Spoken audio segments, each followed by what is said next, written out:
Hello students, welcome to the YouTube channel Be Prepare for UGC NET. Don't forget to subscribe the channel and press the bell icon for latest videos update. Yes तो अगर आप anti UGC net की preparation करने जा रहे हो तो Unacademy आपको दे रही है अपनी प्रिपरेशन लेवल को एक अपर पोजीशन पर पहुंचाने का मौका। तो यस, आप अनअकैडमी के सब्सक्रिप्शन के थ्रू, पेड सब्सक्रिप्शन के थ्रू बहुत से बेनिफिट्स हासिल कर सकते हो, जहां पर आपको live classes, test, quizzes, doubt sessions, previous year questions और क्रैश कोर्सेज आपको अवेलेबल हो रहे हैं। और ये कोर्सेज जो हैं वो आपको हर वेडनेसडे डेली न्यू कोर्सेज आपके लिए लॉन्च हो रहे हैं। और जो इस वेडनेसडे आपके लिए लॉन्च हो रहे हैं वो कोर्सेज हैं एमसीक्यू बैच पेपर 1 और लॉ के लिए राजीव सर और कमलवीर सर जो है आपको 23 जून से यहाँ पर नया कोर्स आपके लिए बैच कोर्स जो है वो प्रोवाइड कर रहे हैं। उसी के साथ एमसीक्यू बैच आपके लिए पेपर 1 और पॉलिटिकल साइंस के लिए भी शुरू होने जा रहा है कमलवीर सर और मीनाक्षी मैम के थ्रू। तो 23 जून से ये भी आपके लिए कोर्स शुरू होने जा रहा है। उसके अलावा एक कंफ्यूजन है भाई कि दो यहाँ पर हमारे पास सब्सक्रिप्शन है तो कौन सा लें। तो प्लस और आइकॉनिक दो तरह के सब्सक्रिप्शन है। आइकॉनिक में आपको एक पर्सनल टच, जो live classes, test, unlimited practice, structure schedule आपको प्लस और आइकॉनिक दोनों में मिल रहा है। लेकिन पर्सनल टच जो है वो आपको आइकॉनिक में मिल रहा है, जैसे कि आपको पर्सनल कोच प्रोवाइड किया जाएगा, आपका स्टडी प्लानर तैयार किया जाएगा, बाई वीकली रिव्यूज किए जाएंगे, study booster sessions, personalised doubt solving. तो इसके तरह के आपको बहुत से अलग अलग बेनिफिट्स आपको आइकॉनिक के अंदर मिल रहे हैं। और सब्सक्रिप्शन लेने से पहले रेफरल कोड जरूर याद रखिएगा, SHAFALI शिवाली NTA। इसका क्या फायदा, 10% का सीधा डिस्काउंट मिल रहा है आपको इस रेफरल कोड के थ्रू, ठीक है, तो याद रखना। उसके अलावा प्राइस हाइक होने जा रहा है। अगर ये न्यूज़ किसी को मिल जाए तो वो तो बहुत लकी है। अगर आप सब्सक्रिप्शन लेने का सोच ही रहे हो तो जल्दी से ले लो। 1 जुलाई से प्राइस हाइक होने जा रहा है, प्राइस बढ़ने जा रहा है एंटी यूजीसी नेट का। तो ये सब्सक्रिप्शन जल्दी से ले लो। 1 जुलाई से पहले प्राइस हाइक जो है वो बहुत अपर लेवल पर होता है, तो कोशिश करो आप नीचे के लेवल्स पे इसको पकड़ लो, ठीक है, फ़ायदा उठाओ। तो यस, तो चलिए चलते हैं अपनी उस वीडियो पर। हेलो एवरीवन, आज की इस वीडियो के अंदर हम डिस्कस कर रहे हैं कि आप अपने पेपर 1 और पेपर 2 की प्रिपरेशन कैसे कर सकते हो। कॉमर्स की अगर हम बात करें तो उसके ऊपर हम मेन फोकस करने वाले हैं यहाँ पर इस वीडियो के अंदर। बाकी आप पेपर 1 और पेपर 2 चाहे आप कोई भी कर रहे हो उसके ऊपर भी आप ये स्ट्रेटेजीज जो है वो फॉलो कर सकते हो। इसके अंदर मैं बहुत सी इंपॉर्टेंट इन्फॉर्मेशन आपको प्रोवाइड कर रही हूँ एंटी यूजीसी नेट कैंडिडेट्स के लिए, आपके लिए बहुत इंपॉर्टेंट वीडियो है आज की ये, ठीक है। तो चलिए शुरू करते हैं पेपर 1 और पेपर 2 कॉमर्स की प्रिपरेशन के ऊपर। तो सिलेबस की जब हम बात करते हैं तो आपको यहाँ पर टोटली इस तरीके का सिलेबस दिखता है, जहाँ पर आपको यूनिट 1 to 10 जो है आपको पेपर 1 के अंदर जो है यूनिट्स दी जाती हैं, और पेपर 2 के अंदर भी आपको यहाँ पर 10 ही यूनिट मिलती हैं। लेकिन यहाँ पर बात ये आती है कि अब जो है आपके लिए इम्पोर्टेंट कौन सा पेपर है, कौन सा पेपर जो है आपने प्रिपरेशन कैसे करनी है इसकी, ठीक है। तो दोनों ही पेपर्स की अपनी अपनी जगह पर काफ़ी इंपॉर्टेंस है, लेकिन मेरे अकॉर्डिंग अगर मेरे से पूछा जाए तो पेपर 1 की इंपॉर्टेंस ज़्यादा है। वो मैं आपको आगे बताती हूँ कि किस तरीके से है। अब आपको सबसे पहला काम क्या करना है, आपके पास प्रॉपर इसका सिलेबस होना चाहिए। आपको इसके ऊपर पूरे सिलेबस की नॉलेज होनी चाहिए कि क्या क्या पेपर के अंदर आ रहा है। अब आपको इसमें से अपने एरियाज़ ढूंढने हैं। डैट मीन्स आपको, अगर आपका कोई वीक एरियाज़ है तो वो आपको स्पेसिफाई करना पड़ेगा यहाँ पर। अब मान लीजिए मेरा जो है पेपर 1 के अंदर जो वीक एरिया है मेरा एक्चुअली है वो मैं पीपल एंड इन्वायरमेंट को समझती हूँ, ठीक है। तो आपको यहाँ पर इसे स्पेसिफाई कर देना है। अब जो आपके वीक एरियाज़ हैं उनसे आपने बिल्कुल भी भागना नहीं है, क्योंकि आप प्रिपरेशन कर रहे हो नेट या JRF निकालने के लिए। तो आपके लिए यहाँ पर क्या आपका मेन मकसद होना चाहिए कि जो आपके वीक एरियाज़ हैं उन पर आप अपना प्रॉपर टाइम कमिट करो। इसके अगर आप टाइम दोगे तो ये भी आपके लिए इजी हो जाएगा, ठीक है। तो आपको जो टॉपिक्स अगर आपको इजी लगते हैं, वो आपको इजी क्यों लगते हैं, वो आपको इजी इसलिए लगते हैं क्योंकि आप जो है इनकी पहले से कुछ ना कुछ नॉलेज गेन कर चुके हो पहले से, ठीक है। तो आपने इसे पहले से कुछ टाइम दिया है, अब आप इसके ऊपर भी कुछ टाइम देंगे तो ये भी ईजी हो जाएगा। तो आपको बिल्कुल भी टेंशन नहीं लेनी है, ठीक है। आपको कमिट करना है टाइम प्रॉपर, नोट्स प्रॉपरली जो है वो सारे जो है आपकी, चाहे पेपर 1 है चाहे पेपर 2 पढ़ रहे हैं, आपको प्रॉपर नोट्स उनके बनाते रहने हैं। अब आपको जैसे ही वीक एरियाज निकालने हैं, जैसे कि मेरा बैंकिंग हो गया, मेरा बिजनेस फाइनेंस हो गया, या आपका जो है मैथमेटिकल रीजनिंग हो गया, तो इस तरीके से आपको स्पेसिफाई कर लेने हैं। उनके ऊपर आपको मेनली यहाँ पर काम आगे फर्दर करते जाना है। और जो आपके ईजी लगते हैं आप एरियाज़, जो आपके प्रिपेयर्ड एरियाज़ हैं, तो आप उन्हें एक अलग लेवल पर रख सकते हैं, उससे आप थोड़ा कम टाइम भी दे सकते हैं। और जो आपके वीक एरियाज़ हैं उन्हें आपको प्रॉपर टाइम कमिट करना पड़ेगा। उसके अलावा टाइम कितना कितना देना है, यस पेपर 1 और पेपर 2 के अंदर। स्टार्टिंग में तो आप पेपर 1 के लिए 2-3 घंटे सिर्फ दे दीजिए, काफ़ी होगा, ठीक है। और पेपर 2 की अगर हम बात करें तो 4 से 5 घंटे इसके लिए जो है वो आपको डेली में लगाने पड़ेंगे। अब आपका जो है, कई स्टूडेंट्स का सवाल होता है कि पेपर 1 की प्रिपरेशन पहले करें या पेपर 2 की, तो मैं इसको यही कहूँगी कि आप साथ कर कीजिए इसको, क्योंकि पेपर 1 एक अलग लेवल का है, पेपर 2 जो है वो एक अलग चीज़ है। अब जब आप पेपर 2 से बोर होते हैं, पेपर 1 के ऊपर पढ़ सकते हैं आप, पेपर 1 से बोर होते हैं पेपर 2 को पढ़ सकते हैं आप। अगर आप एक ही लाइन में अगर आप लगे रहे पूरा महीना, आपने कोई दूसरा चीज़ नहीं चूज़ की है, तो पेपर 2 का अगर आप मान लीजिए लगे रहे, तो आप इस तरीके से उससे बोर होंगे कि आपको दोबारा इसे टच करने का मन नहीं करेगा। तो आप साइड बाय साइड जो है दोनों को लेके चलते रहिए।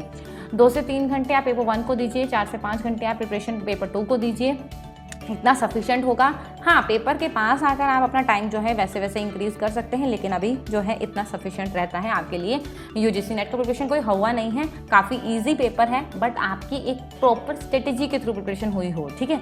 उसके अलावा वैल्यू अगर बात करें, वैल्यू किसकी ज़्यादा है बहुत सब्जेक्ट्स के अंदर, तो मेरे हिसाब से पेपर 1 की वैल्यू जो है वो ज़्यादा है, क्योंकि पेपर 1 का अगर आप यूनिट्स देखते हैं, कई स्टूडेंट्स को पेपर 1 में प्रॉब्लम होती है, लेकिन प्रॉब्लम वाली कोई बात नहीं है, काफ़ी ईजी और काफ़ी शॉर्ट सिलेबस है इसका, अगर पेपर 2 के हिसाब से देखा जाए तो, ठीक है। अब इसकी जब हम एक यूनिट की प्रिपरेशन करेंगे तो काफ़ी जल्दी, मतलब कि अगर आपको डीआई में प्रॉब्लम हो रही है या आरसी में प्रॉब्लम हो रही है, तो आपको इसके अंदर आपको प्रैक्टिस देनी पड़ेगी, ठीक है। इसके अलावा इसके अंदर कुछ और फर्दर चीज़ें नहीं हैं, काफ़ी ईजी वाली कैलकुलेशन होती है डीआई में, लेकिन प्रैक्टिस चाहिए कि कैलकुलेशन आप उसे फास्ट कैसे करो, आप उसे इतनी जल्दी समझो कैसे, आप उसको देख के कन्फ्यूज़ ना हो। तो इसके लिए आपको जो है प्रिपरेशन प्रैक्टिस करनी पड़ेगी। उसके अलावा जो यूनिट्स हैं, जैसे कि आपकी कम्युनिकेशन हो गया, आपका आईसीटी हो गया, ये जो है काफ़ी शॉर्ट यूनिट्स में आ जाता है, ठीक है। उसके अलावा हाँ, कुछ स्टूडेंट्स को लॉजिकल रीजनिंग में दिक्कत आती है, लेकिन अगर आप इंडियन लॉजिक की तरफ से जाएंगे तो आप इसे भी काफ़ी ईजिली कवर कर पाएंगे। तो ये कुछ टॉपिक्स हैं जहाँ पर हमें टाइम कम लगेगा पेपर 1 की प्रिपरेशन का, लेकिन प्रिपरेशन के अगर आप इसके अंदर फुल कमिट होकर प्रिपरेशन करते हो तो 80+ मार्क्स आपके कहीं नहीं गए, आप इजीली जो है इससे गेन कर सकते हो। लेकिन अगर पेपर 2 की अगर हम बात करें, हम इसके अंदर प्रॉपर अगर टाइम लगाते भी हैं, पूरा टाइम कमिट करते भी हैं, तो पेपर 2 कॉमर्स की अगर मैं बात कर रही हूँ तो आपको फिर भी 80% मार्क्स नहीं ले सकते हो। Most of the chances student जो है 80% मार्क्स पेपर 2 में नहीं ले सकते हैं। उनको जो है पेपर 2 में जो है मैक्सिमम अगर मैं कहूँ तो 70-65 इतना परसेंटेज ही बनता है। कट ऑफ की बात करें तो ये 65-62 का एवरेज आपको लेकर चलना होता है। टोटल आपको 65-62 मार्क्स चाहिए होते हैं। अब अगर आप कमिट होकर यहाँ पर प्रिपरेशन कर लेते हो 80% तक की, यहाँ पर आप प्रिपरेशन कर लेते हो 65% की, तो आपको बिल्कुल भी कोई जेआरएफ से रोक नहीं सकता। या 60% भी कर लेते हो तो भी आपका जेआरएफ 70% यहाँ पर आपका बन जाएगा, तो आप जेआरएफ इजिली निकाल सकते हो, ठीक है। तो ये फायदा है पेपर 1 के अंदर, मार्क्स स्कोरिंग है एक तरह से। पेपर 1 आपका मार्क्स स्कोरिंग है, स्कोर जो है अच्छे आ जाते हैं इसके अंदर, लेकिन पेपर 2 जो है वो आप कहीं ना कहीं इतना कॉम्प्लेक्स लेवल होता है इसके अंदर क्वेश्चंस का, इतने डीपली कंसेप्ट्स होते हैं कि आपको पढ़ने में टाइम लगता है, और उसके बाद भी आप एक एग्जैक्ट सिचुएशन पे नहीं पहुंच सकते। जो क्वेश्चंस आपने पढ़े हैं ज़रूरी नहीं है कि वही के वही क्वेश्चंस आएंगे। एक यहाँ पर बात ये भी समझने वाली है कि पेपर 1 और पेपर 2 के जब हम सिलेबस की बात करते हैं, तो पेपर 1 में तो आपका जो पैटर्न ये आता है कि आपके हर एक यूनिट से 5-5 क्वेश्चन मिलने ही हैं, ठीक है, 5 क्वेश्चन पर यूनिट मिलने ही हैं। लेकिन अगर हम पेपर 2 कॉमर्स की बात कर रहे हैं तो यहाँ पर ज़रूरी नहीं है कि हर किसी में 5 क्वेश्चन मिले। यहाँ पर कोई पैटर्न इस तरीके को फॉलो नहीं किया जाता, इक्वल पैटर्न वाला। हो सकता है आपको सिर्फ 2 क्वेश्चन 3 क्वेश्चन मिल जाए एक यूनिट से, और दूसरी यूनिट से आपको 15 क्वेश्चन मिल जाएं, 18 क्वेश्चन मिल जाएं। तो इस तरीके से यहाँ पर कुछ डिवीजन होता है, तो आपको कोई भी यूनिट यहाँ पर छोड़ना नहीं है, सारी यूनिट्स को प्रॉपरली कवर करना है पेपर 2 के लिए। यही मेरा मेन स्ट्रेटेजी यहाँ पर ज़रूरी है जो आपको फॉलो करनी। अब बात आती है कि हम जो है नोट्स प्रिपेयर करें, रिवीजन कब करें। अब देखो, नोट्स प्रिपेयर करते टाइम, नोट्स प्रिपेयर करने से पहले आपको जो है बहुत ज़रूरी है प्रीवियस ईयर क्वेश्चंस को देखना, ठीक है। आपने मान लीजिए यूनिट 1 कंप्लीट की है, टीचिंग एप्टीट्यूड की, यूनिट 1 पूरी आपने कंप्लीट कर लिया। अब आपने प्रीवियस ईयर क्वेश्चंस को देखना है कि टीचिंग एप्टीट्यूड से कैसे क्वेश्चन आ रहे हैं, उन्हें आपने अटैम्प्ट करना है। अब आप जैसे जैसे इसको अटैम्प्ट करते जाएंगे, 1 पेपर 2 पेपर 3 पेपर 4 पेपर, तो आपको एक पूरा सेटअप आपके माइंड में आ जाएगा कि आप क्या चीज़ मिस कर रहे हो। आपने पढ़ लिया है लेकिन कुछ ना कुछ चीज़ें मिस हो रही हैं, या कोई टॉपिक ऐसा है जो आपने कंसेप्ट डीपली नहीं पढ़ा है लेकिन पढ़ना ज़रूरी था। तो इस तरीके से आपको एक प्रिपरेशन लेवल मिलेगा आपका, आपको समझ आएगा कि आप किस लेवल पर हो इस टाइम पे। इसी तरीके से पेपर 2 के अंदर भी आपने जैसे आपने फर्स्ट यूनिट अपनी कंप्लीट कर ली है, तो आपको जो है अपने प्रीवियस ईयर पेपर्स को थ्रू आउट करना है, थोरली जो है एनालाइज करना है, ठीक है। उसके बाद अपने आपको प्लस पॉइंट्स और माइनस पॉइंट्स जो है पता लग जाएंगे आपको उस यूनिट के अंदर, ठीक है। उसके बाद अब आप उन प्लस पॉइंट्स के ऊपर तो ठीक है आपका अच्छा है, माइनस पॉइंट्स के ऊपर जैसे ही आप अपना काम करेंगे तो जब आप अपने पूरे पॉइंट्स को जो है वो पूरा निगलेक्ट कर दो, ख़त्म कर दोगे इसे, तो देन आपको नोट्स बनाने हैं। नोट्स फिर आपको बनाने हैं, नोट्स आपको बिल्कुल शॉर्ट में बनाने हैं, बिल्कुल पॉइंट्स की फॉर्म में बनाने हैं या चार्ट्स की फॉर्म में बनाने हैं। किसी भी तरह से आपको इसको पैराग्राफ की फॉर्म में या फुल फॉर्म्स में नहीं बनाना है। अगर एक टॉपिक आपका 5 पेजेस का है, 5 पेजेस का है, तो उसको आपने 1 या लगभग आधे पेज के अंदर, 1 या हाफ पेजेस के अंदर ही इसे कवर करना होगा, ठीक है। तो ये आपका यहाँ पर मेन टारगेट हो जाता है जब भी आप नोट्स बनाते हैं। When to do revision, revision कब करना है। अब कई स्टूडेंट्स ऐसे होते हैं बिल्कुल लास्ट में आके रिवीजन करते हैं, तो ये बिल्कुल भी सही तरीका नहीं है।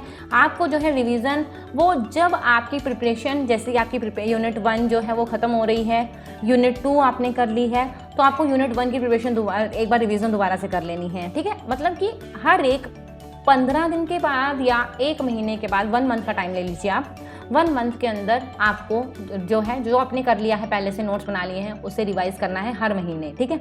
ये नहीं है एट द एंड करोगे तो उसका कोई वैल्यू नहीं है, आप सब चीज़ें भूल चुके होगे। तो आपको हर महीने के अंदर एक बार आपको सारी रिवीजन करनी है। प्रीवियस ईयर क्वेश्चंस आपने बिल्कुल भी लगाने नहीं छोड़ने हैं। मॉक टेस्ट आपको मिलते हैं तो मॉक टेस्ट आपको ज़रूर लगाने हैं। प्रीवियस ईयर पेपर्स जो हैं वो आपको 2017 से आप ले लीजिए, 2017 से लेकर जितने भी पेपर्स अभी तक हो चुके हैं वो सारे आपने अटैम्प्ट करने हैं। तो ये आपको एनटीए की वेबसाइट पर इजीली मिल जाएंगे। तो ये इस तरीके से आप यहाँ पर अपनी प्रिपरेशन जो है वो कर सकते हैं। होप्स आपको वीडियो यूजफुल लगी होगी। वीडियो पसंद है तो उसे लाइक जरूर करना, चैनल को सब्सक्राइब कर लेना और बेल आइकन को प्रेस करना ताकि लेटेस्ट वीडियोस अपडेट आपको मिलते रहें।